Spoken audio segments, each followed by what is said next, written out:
posts up there are like the ones in the back. But here they are just covered with this decorative wood. Kailan ito na-build? This was built in 1875, almost 150 years ago. Soon after the couple, the Effigenio design at 73.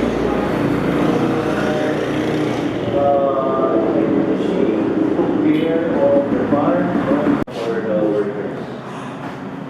So the furniture here is authentic. And then the entrance, if you notice, one side is not tiled, it's cemented because this is the garage. This is where they will park their car. While the other side is tiled, there used to be a railing here in the middle. You can see the mark.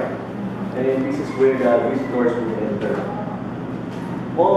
The pictures on the ground floor show colors of the house if you live in this room. No? Green, blue, white, and so sir, hindi pa kasi siya pinaaral.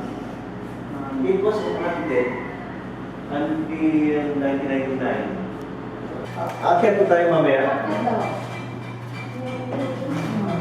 Go upstairs. So before we go up, these are magazines, no?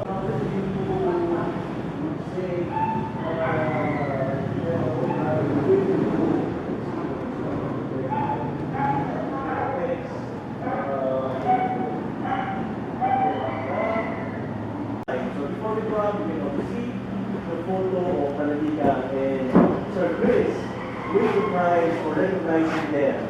They are, as we go upstairs, you will see the stairs have metal rods. You guess what the metal rods are for? Correct, hold the party down. If you came up during a party, you will be greeted by sounds of an orchestra playing here behind. Now let's have the rooms for the daughters. Is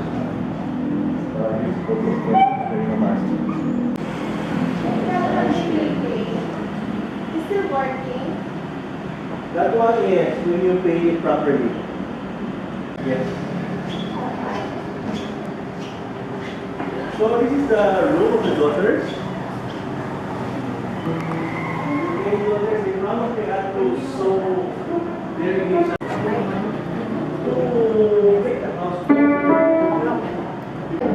That is bathroom version number 2. So from those in Manila, are you familiar with Leon Ginto?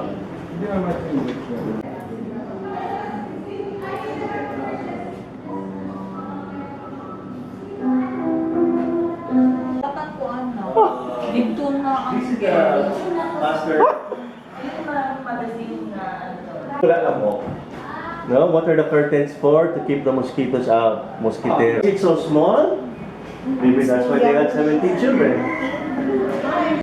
Na wala nang encyclopedia kasi may Google na. Descendants would later play mahjong, panginggi cards here. And so, they added the jealousy.